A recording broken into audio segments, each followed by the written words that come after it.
The MacIver Institute recently spoke with Nick Dranias, director of the Center for Constitutional Government at the Goldwater Institute in Arizona via Skype about the country's unsustainable federal debt, which is fast approaching $18 trillion. Right now, every taxpayer is on the hook for $150,000 in debt. Now, that's based on nearly $18 trillion in national debt. And $150,000 would seem to be, you know what, it's not that bad. Maybe it's half my mortgage, right?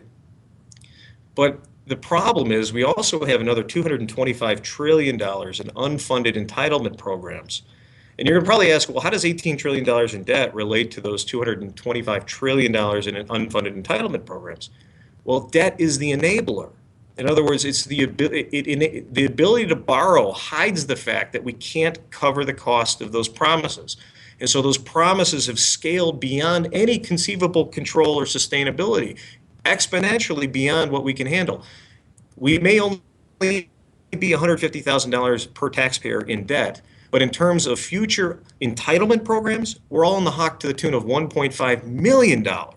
Dranias argues Washington cannot fix this problem on its own. He thinks the states should take charge and finally put a stop to the federal government's addiction to spending. The future is really bright for economic growth if we can just bend the curve away from this sort of spiraling out of control use of debt and spending. And so, the question is where to do this most effectively. It can't be in Washington, right? Every year they debate the debt limit and either they get rid of it or they lift it.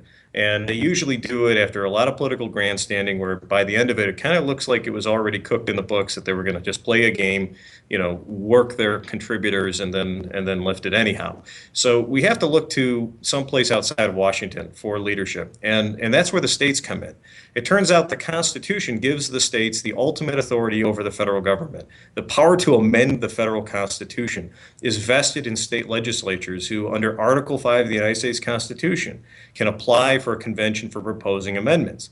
Dranias proposes a compact approving a constitutional amendment that would require the federal government to balance its budget without any gimmicks. He says a compact allows for states to approve a specific policy and keep the amendment from being open-ended. The balanced budget amendment we're proposing is a uniquely powerful one because we've examined all of the various debt limits and balanced budget requirements in the 49 states that have them. We've looked at how they've been gamed and how they've been effective, and we've taken the best parts of those and put them into an amendment. In essence, all we're doing with this amendment is we're saying, very simply, and this is not gameable. You can't get around this unless you're going to engage in outright accounting fraud.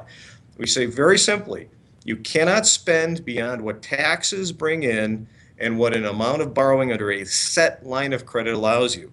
2 states, Alaska and Georgia, have already passed the Balanced Budget Compact. It needs to be approved by 36 other states to become a constitutional amendment.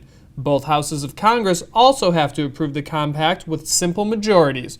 Dranias argues if the states don't propose and approve this amendment, Congress never will, because they would never vote to restrain their own power.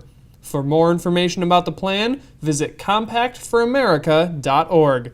For the MacIver Institute, I'm Nick Novak.